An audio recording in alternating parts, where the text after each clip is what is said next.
Hello, welcome to CarCast+Edmunds podcast. I'm Matt, the Motorator T. Andrew, here with Alistair Weaver. How are you? Good, thanks, Matt. Here we are again. Exciting morning. Lots of, Rivian's just had its big unveil, so more EVs hitting the market. Somebody's crashed the Cybertruck into the Beverly Hills Hotel, I see. I saw that. Somebody else got one stuck on a beach. So it's been an exciting day in Cybertruck land. I thought that was you guys stuck on the beach. No, somebody sent it to me. There's like a little dad's group where I live, and they keep sending me all this car stuff. But the Beverly Hills Hotel one was, I think they literally did stuff it into the sign of the Beverly Hills Hotel, which is quite spectacular. I saw that and hit pretty hard, broke some stuff on that truck as well. It's interesting, that thing about like how much you break the truck and how much you break the hotel, given how that thing's constructed.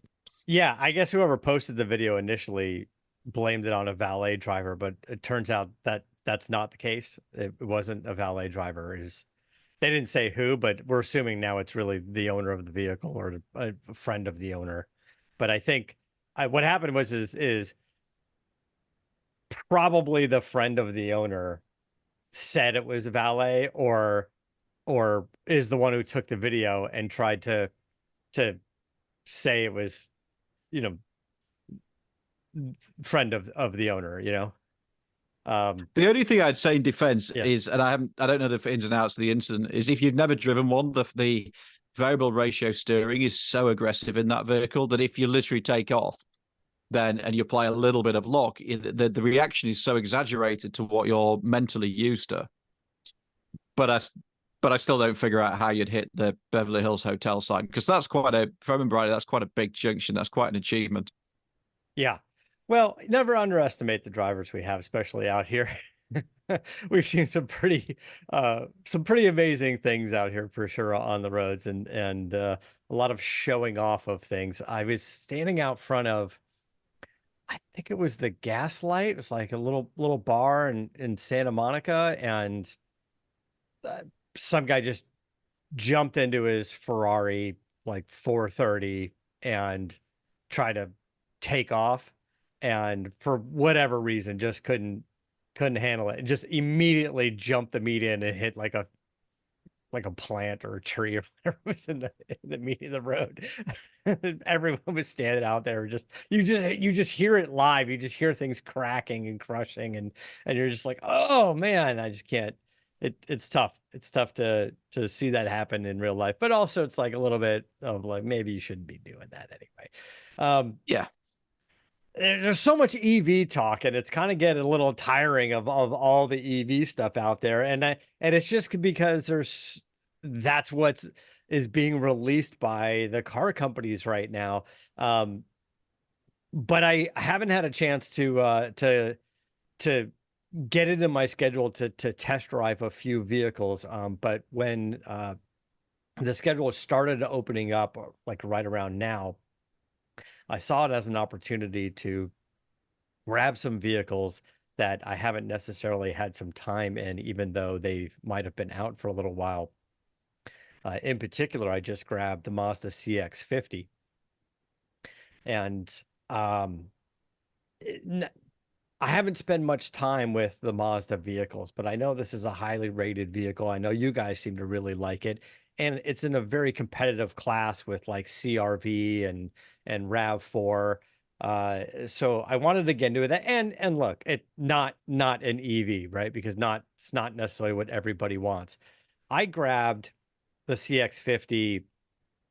I think it's the Well, perversely, mate, you say it's not what everybody wants, but it's actually what everybody's buying. So you're right. We're in this sort of, and I know we're going to come on and talk about Rivian stuff, but you're right. I mean, this. It's like we're about to do something with the Toyota Camry, and you think of it as like yesterday's car, but then you look at the sales figures. Toyota's selling 300,000 a year. There's 250,000 of the Accord sold every year, and it's easy to see why. Like, they're big, they're comfortable, they just work in America, and I think this is why we're starting to see some of the recoil back from EVs as well. That and sales aren't increasing at anything like the rate that a lot of the legislators were hoping it would, because something like the CX-50 in the US right now makes a hell of a lot of sense. It does. So I'm driving the 2.5 Turbo Premium Plus. It's their nice white, this pearl white, they call wind chill pearl. And it comes in at about $45,000, so it's pretty nicely equipped.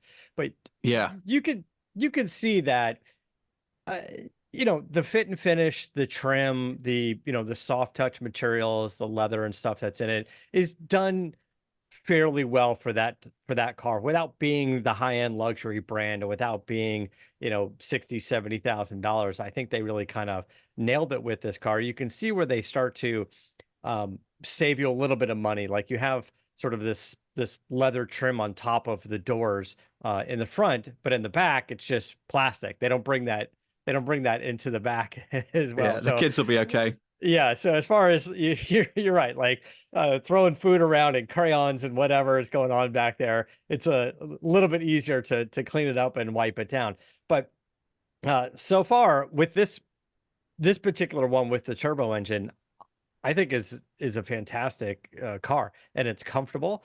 I think the engine's a little, I don't know, like when you get on it, the engine seems a little loud.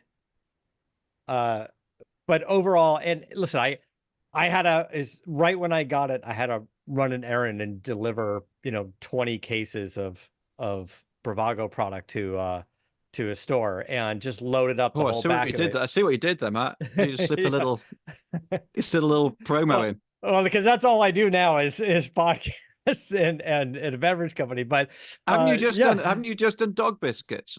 As the now Bravago dog biscuits.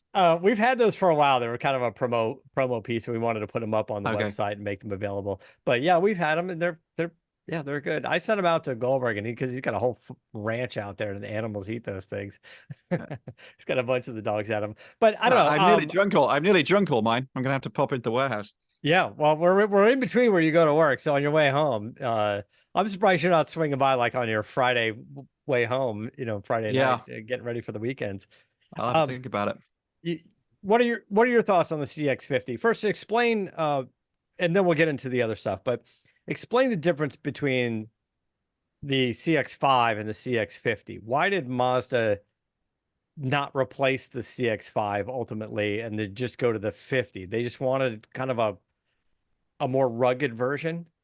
Yeah, I mean, honestly, it's a good question, because I think a lot of people, you know, we were kind of asking the same thing, because they line up very, very closely on price. I mean, they both start at around 30 grand.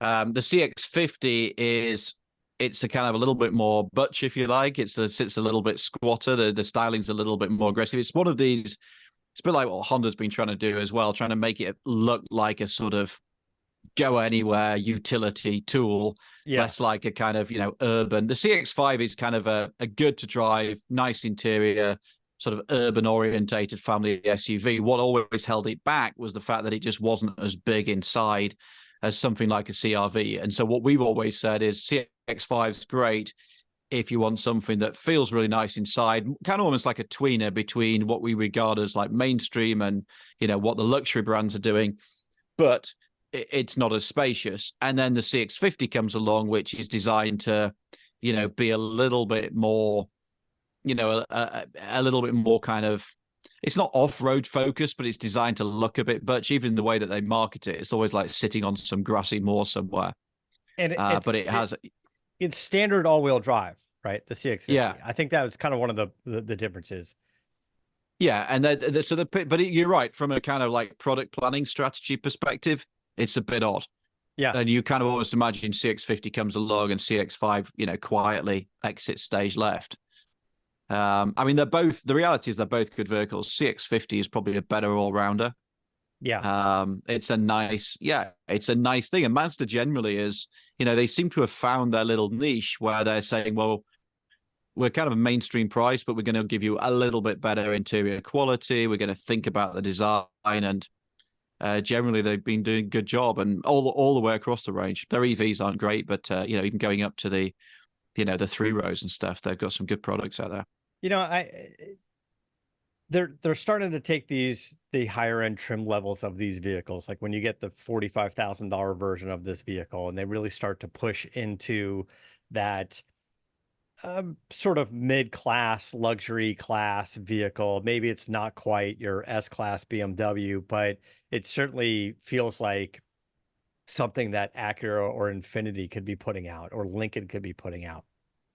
Yeah, definitely. And you know, there's no, I mean, when you look at what sells, generally, you know, people, although the ultimate high trims don't, you know, aren't the biggest sellers, particularly if people are leasing or financing. Often people say, well, it's only like a little bit more per month and I'll get into something with a bit more luxury. And it's a bit like we were talking about last week with driving the BMW i7. You know, the democratization of technology and luxury has made, you know, the higher end vehicles harder and harder to justify, because you get into one of these, you know, the fit and finish is great. You've got Apple CarPlay, Android Auto, you've got leather, you've got ventilated seats, you've got heated seats, you've got like all the gadgets that you would expect from a luxury brand at a price which is more accessible. I mean, as you say, I think the CX-50 goes to into the early 50s, but starts at 30. So the reality, you know, the sweet spot, as you know, tends to be somewhere in the middle. I'm just having a quick look now. Yeah, I mean, it goes from 32 to 45. So, you know, you're the probably, one I'm driving your is 45. around, so yeah, your sweet spot's probably around the 40 grand mark. But once you jump into the next category, luxury category, you're probably starting around 38 to 43-ish and work your way up. So now you're at the bottom rung. So do you want the nicest Mazda, or do you want the stripped down, I don't know, Acura or for example? Yeah. So and that's also where I think brands like Genesis have done a good job of being a bit more than a Mazda, but, you know, giving you a lot for your money. Yeah. Yeah. Anyway, I'm just got into it, having some fun with it, enjoying it, and wanted to get into something that wasn't particularly EV from the get-go. There's still some of those on the list, but I wanted to get into this. And plenty of power. Seems like plenty of power from that turbo engine from the 2.5. Yes, because there's two different motors, and you've got the fast one. Right but on. yeah, it's just a great all-rounder that has a bit more personality than something like a RAV4 or a CRV. You know, they are still, when you look at the sales figures, you know, this is still the heartland car of America and will be for many, many years to come. Yeah. I mean, Model Y might be the biggest selling car in California, but not across the nation. And speaking of Tesla, so we kind of got into your impressions of Cybertruck a couple of weeks ago, as we got into the initial range test and kind of how that kind of broke down and versus the what Tesla was reporting versus what you guys were reporting, and then the off-road tires and how to kind of skew the numbers, and then overall, now that you guys have crunched the numbers on it, it came in better than reported, slightly better than even Tesla's claim, which is good, right? Because that hasn't really been the case in the past. Extraordinary. Yeah. Congratulations, Tesla. Yes. But one of the things you were talking about before was being able to put that truck up against the other EV trucks on the market, like the Rivian and the F-150, because let's face it, it doesn't really fit in the same category as Hummer and Silverado and Ram are still waiting for. So Rivian and F-150 are the way to go. And you guys have all of those in your fleet. You guys own all of those. Yeah, we own an R1T, the Rivian. We own a Lightning. So yeah, it actually comes out. Well, it's out as you're listening to this. We're recording it just before it goes live. I actually host it, so if you can stomach another 20 minutes of listening to me, then give it a watch. So we put together the Cybertruck, the Lightning, and the Rivian, all of which cost similar money. And the objective here was to literally say, like, what is this thing like as a vehicle? Because everybody else is kicking it and shooting it and doing all sorts of crazy stuff with it. It's like, well, actually, you know, if you go back to the original launch, and we show this in the video because I was there, you know, it was all about, this is going to be a serious truck that's going to, you know, revolutionize the market like the Model 3 did. It's going to take on this is going to be the new Chevy. It's going to be the new, you know, Ram. It's going to be the new Ford. And so it's like, okay, well, let's test that claim. And, you know, is there some sort of integrity behind all the influencers crashing it into the Beverly Hills Hotel? Yeah. And I mean, without giving away the whole video, because I watched the video and it's great. What are the impressions on it? Because I don't know that all three trucks are going after the same audience, but it's still a pickup truck. It is. And what I think was surprising, because we did a whole, as you'll see in the film, we did a whole bunch of tests, like put a bunch of boxes in it, tried to do like trucky stuff. It was a borrowed vehicle. The only thing we couldn't do was put it through the test track. But we tried to look at the utility of it and like, how does this actually work as a truck? And actually, it stacks up pretty well, better than maybe if you were stood at the launch 5 years ago looking at this thing than you imagine. Because once you get past all the kind of like stainless steel and the styling and everything else, what you end up with is a comfortable, high-tech, spacious truck that's really good to drive. The ride quality is superb. It feels like a lot of other Teslas, and you got that they tune their throttle response to give you this kind of instantaneous urge, which makes them feel faster than they even are. And Rivian, for example, especially in the standard mode, has a more sort of subtle throttle response, which makes it feel slower than the Tesla, even if the reality probably is somewhat different.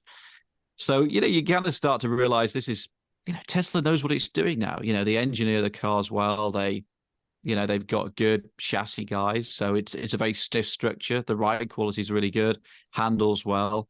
You never kind of escape the fact. There's been a lot of people say, oh, it's just like a Model 3 or Model Y, which is nonsense. It's still a 6,600 pound truck on 35-inch tires. So you always know you're driving a truck. And of course, it's massive. So, but, you kind of think, well, actually, if you can live with the size and it's as wide as a Raptor, and you can live with the fact that everybody is saying, who's that guy in a Cybertruck, then actually it's a nice family vehicle. I saw the, as you guys know, I'm near a Tesla facility. I saw one of the flat black wrapped ones leave the building the other day, and it just had this weird kind of futuristic and interesting kind of look to it. It had a sort of a RoboCop kind of thing looking, sort of vehicle looking at it.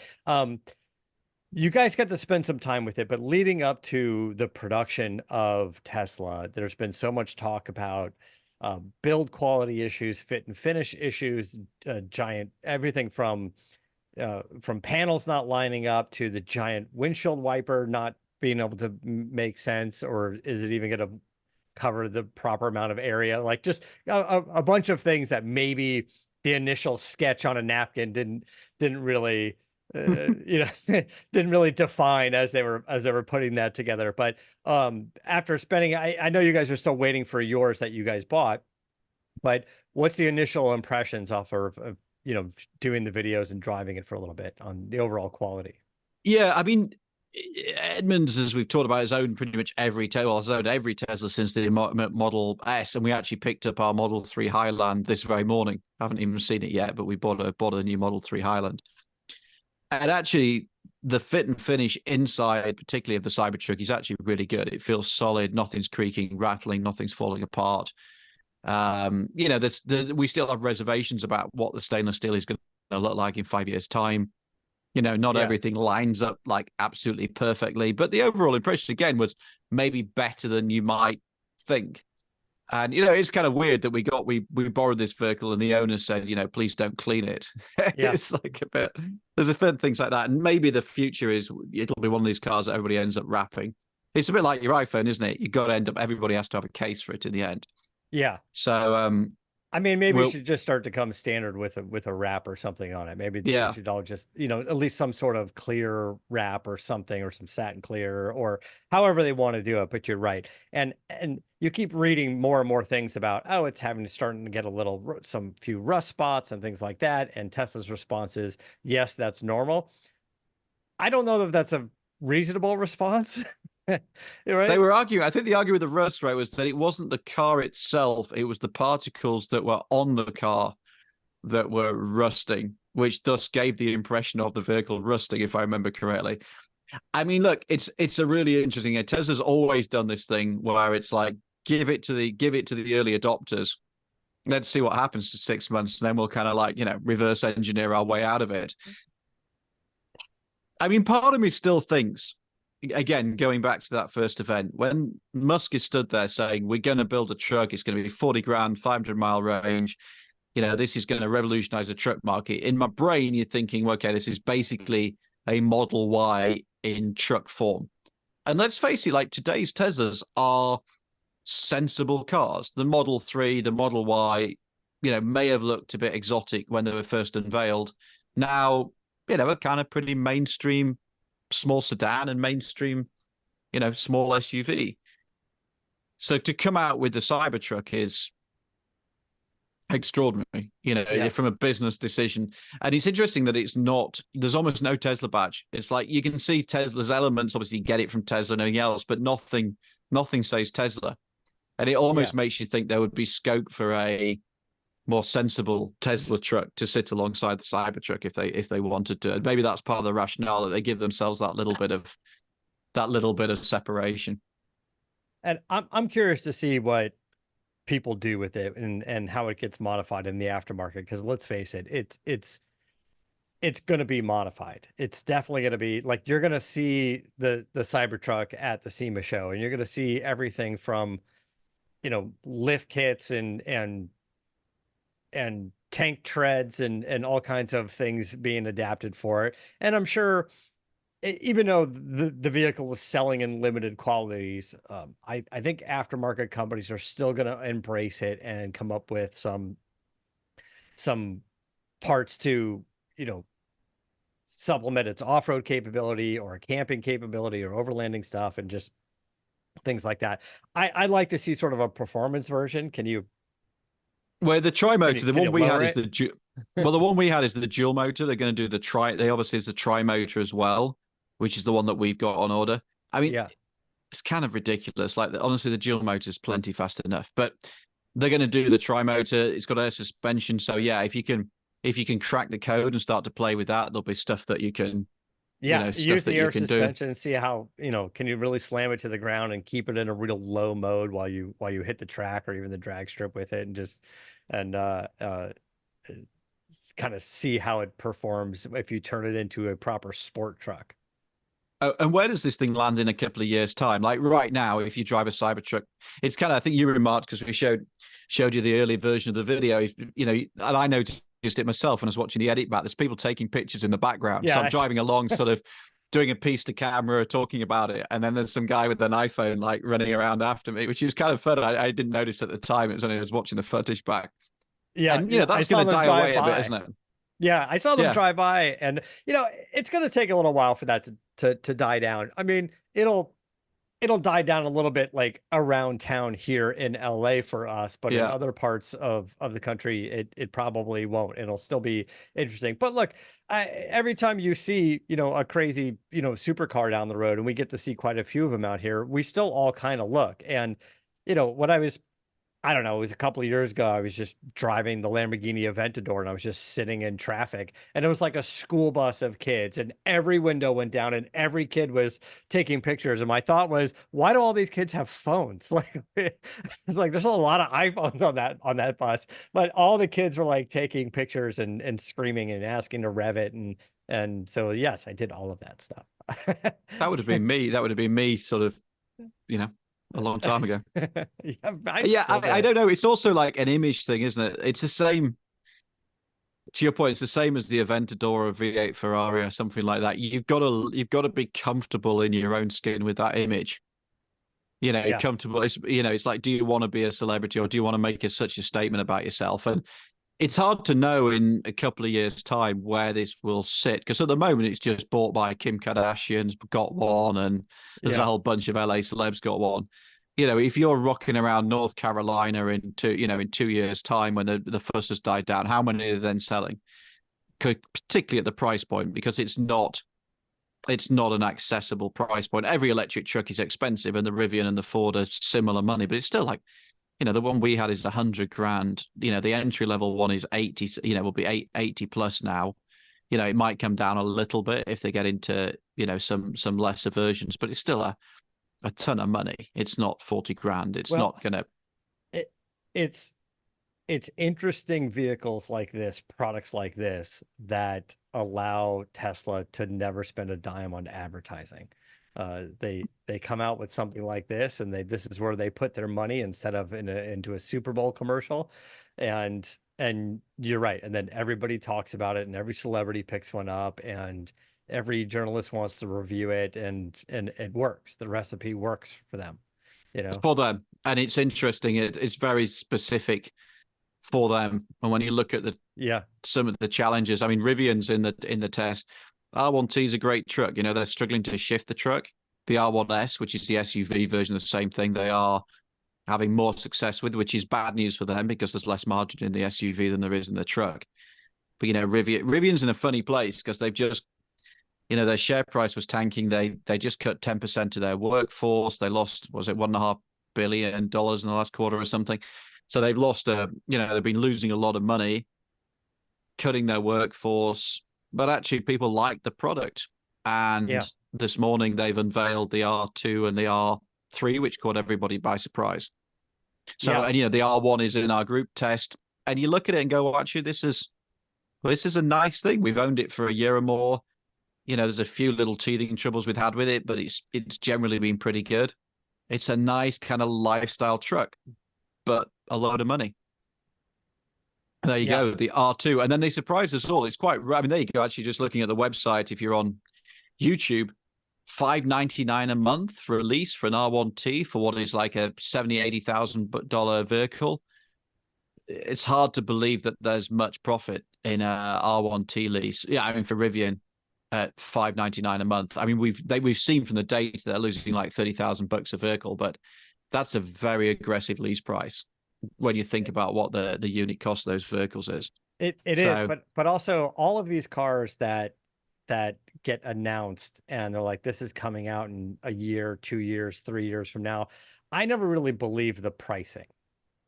I just assume the pricing is kind of the gag, and then go, well, inflation and this and supply chain, and by the time we got to it, it's it's going to be more money, and here we are, and it like it just it's nice to think it's going to be $45,000, but I don't know why the site's not loading. I'm looking at it. I'm trying to load it. I think probably the site's been crashed by too many people looking at it, but. If you Google Edmunds R2, you can get our piece up, Matt. You can have a look at it. We can have a look at it there. Yeah, I didn't even know if you guys had it up yet or not. Oh, yeah. We've been working frantically. We had people at the event. The event was down in Laguna Beach this morning. We had people down there. We've had people at the office, turning it all around.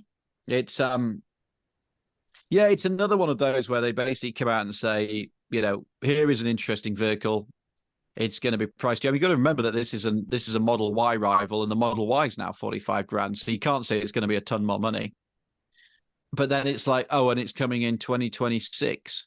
And, historically, a lot of these new cars get delayed anyway. So you're a long way out. And then to reveal the R3 as well, which you weren't expecting. If you haven't seen it yet, take a look at the R3. We've also done a news piece on that. The R3 basically looks like a European hatchback. It reminds me a lot of the original Volkswagen Golf. And they'll call it an SUV, but basically it's a hatchback with big wheels. And then they are, and nobody was expecting this. It was like a famous kind of Apple and finally moment.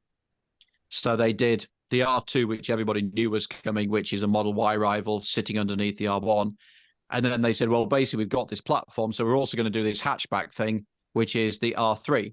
And we're going to do both a normal version and we're going to do like a tough off-road version. There's a few people I was watching on X are sort of saying it's like the Volkswagen did a Golf, like an off-road Golf a few years ago. It feels a bit like that. Yeah. There you go. There's so I mean, that just looks like a 19. That's a lot like the Giugiaro design Mark 1 Golf. Yeah, we're looking at the R3 now. Yeah. And this is going to be small. Like you were testing, I think it was the little Volvo recently, the EV Volvo. EX30, the EX30. Which you like, but you were saying it's small. And I feel like the R3 is going to fit into that category. It's going to be a small like EX30 competitor. Yeah, so it's going to have this off-road version. So it's going to be like somewhere in the 30, it's going to have to be in the 30s if it's going to compete with those cars. So again, maybe it works nice as like a second car, but it's a very expensive second car. I can't help think that like unveiling the R3 is also about Wall Street, and a lot of brands have fallen into this world where, Fisker came out and said, hey, not only have we got you know, this, we've also got this, and we've got this supercar thing, and we've got a pickup truck, and we've got this and this. And, you know, we've seen this historically. Lotus tried it once where they basically said, here's every car we've got for the next 20 years. And that was a disaster. And you just can't help feel that this is all about saying to Wall Street, look, we might have just shed 10% of people. We might be, you know, losing a ton of money, but hey, look what we've got coming up. And, you know, I looked this morning and the share price did bounce. So, you know, let's I mean, it helped. It helped a little. We'll see how it goes. But all right. So the R3 was sort of the surprise of the day, but the R2 was the point. And what do we know about the R2? Do we have specs on? Yeah, we know. We seem to know a decent amount. You know, they've for a vehicle that's so far away. So basically, this is a Model Y rival, or Mustang Mach-E, Hyundai Ioniq 5. Looks like a Rivian, so it looks like a scaled down version of the R1S. It's got those kind of no, not oblong. How do you describe the headlights? What shape is that? I don't know. It's kind of a cylinder. Oval. Yeah, oval headlights. Shape. Oval, kind of a cylinder. It kind of looks like you're supposed to put a can of Bravago in each one of those lights and just drive I see what around. you did there. With maybe some dog biscuits on the hood. I need something to plug. Apart, I suppose keep plugging the website. Keep plugging the website. But so the size of this is what I'm looking at outside, that Mazda CX-50. Yes. So it's kind of Model Y big. So it's kind of like a small SUV. So think Honda CR-V, that sort of thing. But you tend to probably end up having more interior space because you've got the packaging advantages of an EV. You're going to have a frunk. Interior looks a lot like the rest of the Rivians, like the R1. It's nice. Big central screen, but I think they're doing a good job. I mean, I would looking at the press photos. I kind of hope they come out with this blue trim interior. This is a really nice, blue leather interior. I'm sure it's some sort of fake vegan thing going on, but it's still pretty nice. What's a fake vegan? Like fake leather, like vegan leather or whatever they're doing in here. I don't even know what they make it out of. I haven't really dug into it that much, but I don't think they're really doing leather vegan, interior. A fake vegan would be leather, wouldn't it? It's fake vegan, therefore. Well, then that's what I kind of wish it was. I wish it was a fake vegan. I don't know what is the interior made out of. If they say it's not leather, it's like nobody. I mean, nobody really uses. Well, that's not true. People do use leather, but a lot of the time you're not sitting on cow. It's just that the synthetic leather has got a lot better. It's also like cheap real leather. You're sitting on plastic anyway because they put like so much. They just cake it in so many chemicals to make it last, and the actual leather's so thin that you basically end up sitting on plastic anyway. So you might as well sit on the real thing. I think it looks really nice. I've been a fan of what Rivian's been doing. We've enjoyed having a long term. There's tons of them around where I live. As a company, it's hard. And the problem is we're going down in the Model Y market. Yeah, you've got volume, but there's also less margin because it's less expensive. They're building a new factory to build this thing. I wish them luck. I really do. I think it's an exciting brand. It's shaking things up a little bit. Let's see. And then the R3, I think, is probably more geared towards Europe, where cars tend to be a little bit smaller because of the geography and the roads and everything else. But I think the R2 makes a lot of sense in America. And honestly, it looks good. It's got a kind of a sharp design to it. I know some people are kind of love or hate on what's going on with the headlights and stuff, but the back, what they did on sort of this tailgate section and the sort of the integrated like wing up on the top has quite a bit more personality than the current SUV. They just gave it a little bit more character. Instead of being quite as boxy, they were able to break it up a little bit more. It's a sharp design. It is. And I think their brand pitch is really strong as well, because, like the whole overlanding scene in the US has got bigger and bigger. People love a bit of Patagonia or North Face, even if they never climb a mountain, and, this sort of outdoorsy lifestyle vibe. It's a bit like Subaru, isn't it? And Subaru's just built a big audience of diehard fans that just keep buying more and more Subarus. Yeah. And I think, Rivian could end up in the same place, that it's, it's a nice proposition. And, not everybody wants a Tesla. That's true. Not everybody wants a Tesla. Not everybody wants a Tesla. And GM seemed to, blaze a, yeah. GM is struggling to build these things. I know but then you've got to remember that we're now March 24 and it's at least 2 years away. And the hard thing for them will be keeping that interest level up for the next at least 2 years before anybody drives it. Yes. And then what sort of updates or anything are on the current models over those next 2 years, right? Do we see improvements more than like by time this starts to get delivered and they start announcing delivery, do they also announce, the facelifted version or the newer version of the truck and the SUV that's already on the market? They're going to have to. And, we were talking this morning in the team. I'm going to Spain next week to drive the new Taycan. Yeah. And, that is a bigger midlife facelift, midlife refresh than you would expect. And we talk about it, and that's partly because they've got the Macan coming out, and the Macan has got all the latest tech on it. So their flagship EV is going to be like first generation technology, and their slightly cheaper EV is going to be like the new technology. So they've had to update the Taycan, which means if you've got a current Taycan, still a great car, but it's, the midlife facelift is bigger than you might expect. Well, you're talking about these car companies announcing these cars, 2 years in advance. But the announcement from Dodge that we saw recently, we covered a little bit earlier this week. Goldberg and I were chatting a little bit about it, but they teased the Charger Banshee electric, car, but then they hit us with a whole bunch of options this week with a 2-door and 4-door and EV and gas engine. But their intention was we're gonna keep your attention over the next 2 years by rolling out the EV, the 2-door, and then the 4-door, and then after that, and then the gas engine versions, and then the higher horsepower gas engine versions, and the 2-door and the 4. So they have this rollout plan of trying to keep your attention over the next 2 years, right? Like you're saying, like what does Rivian do over the next 2 years to keep your attention before these new models come out? Whereas Dodge is saying, we're going to get you something pretty soon. And then we're going to give you versions of this thing, faster, bigger, versions of it. Yeah, it's kind of it's got basically they seem to have thrown the proverbial kitchen sink at this car, and it's got everything apart from a V8, isn't it? It's like it's the question that came up. I don't know if you have the answer to this, but we're gonna have to ask this to Dodge. We're reaching out to Dodge. Was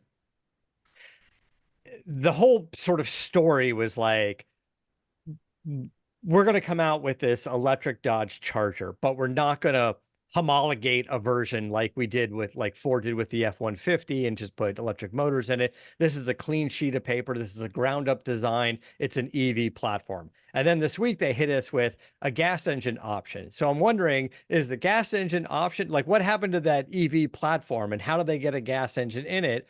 Or is the gas engine car going to be somewhat based on the existing models and then just facelifted body-wise and everything else? Like what's going to be underneath, because the EV platform doesn't have a transmission tunnel, and how are they going to do that?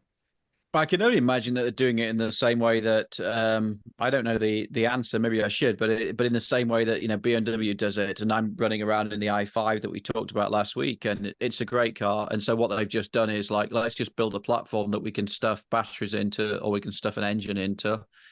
And Mercedes and Porsche and other people have said, no, that doesn't really work. It's too compromised. And BMW seem to be saying, well, actually it does.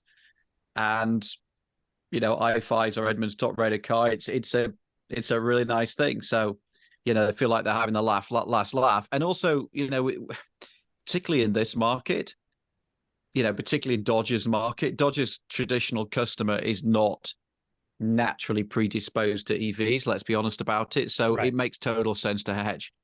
You can have an EV version, you have a hybrid version. The EV version will probably be faster. The only curious thing is that they haven't gone all in and said, let's whack the Hemi in there. I mean, there's still time.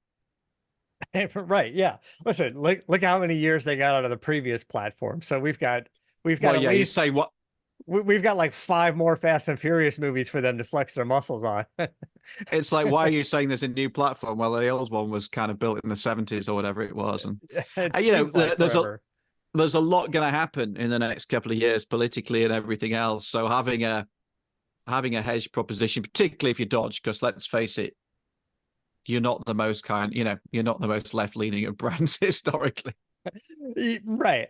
I don't want to get into politics, but my questions for them are was the inline 6 really part of the plan from the get-go, or was it when you released the Banshee concept, was the feedback from that car is what made you guys want to do the gas engine version as well? How far into this new platform were they before they decided it's going to have a gas engine as well? That's kind of, I'm just curious. Listen, because they rolled out with the EV version, you're right. The EV version is going to be the big, bad, fast, performance version. But what they rolled out with is just a concept anyway. So, this. I actually also think it looks really good. It does look good. Yeah, we were looking at it and it looks good.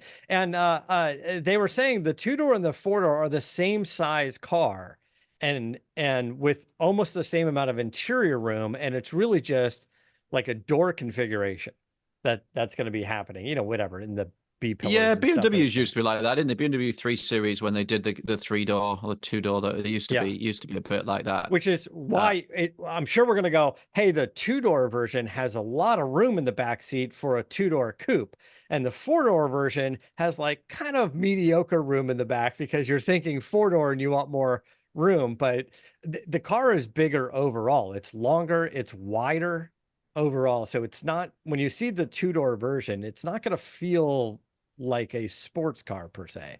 You're not going to park it next to a 370Z and go, hey, these are the same. It's not going to be the same. Yeah, but that was also true of the outgoing one. I mean, like I drove the Black Ghost not that long ago, and it's quite an intimidating car. I mean, I'm 6'4", so I don't exactly cower behind the wheel, but it's like you're very conscious that this is the big unit that you can't really see the corners of. It's a big car. Yeah, it's a big car. But anyway, I just wanted to bring that up because I don't mind that there's an EV version of it, and I kind of like that there's a gas engine version of it as well. And I know that thing is going to be modified to the gills like every other one has in the past. So it's cool to see. I'm excited to see that. Keeps it fun. We'll see what it looks like in person. But they've got benchmarks. They've got cars they're going to go after. New Mustangs are performing well. We don't have a Camaro now. So Charger's going to have to do it. And I don't know what they're going to do with Challenger, but apparently they're just going to keep that name in their pocket for something special one day. Yeah. All right. What do you say? We're going to wrap things up. You bored of me? No, I think we're kind of at the time limit. Okay. No, so good. What else is going on? Yeah, I mean, you're going to head to Spain. I don't even know. Are you going to be around next week? No, I'm around next week, and then I'm flying. Actually flying via the UK to see the folks for a few days over the weekend, and then head down to Spain to drive the new Taycan, and then head back to the US, get back to the US, have a weekend, see the kids, and then straight to New York for the auto show. So it's going to be a busy couple of weeks. And New York Auto Show is going to be like maybe not the peaks of what it was, but I think there's enough interest there. There's a few people coming back to it. So I think I'm going to be on the ground in Manhattan for about 36 hours and then back to LA. So back to LA. I'm going to be, I'm going to be feeling the jet lag for a couple of weeks, but I'm sure we keep doing the show while wherever I am in the world, we'll find a way of doing it. We'll find a way of doing it. All right. Have a good trip. I appreciate it. And until next time, keep the air in the spare and the bag in the wheel.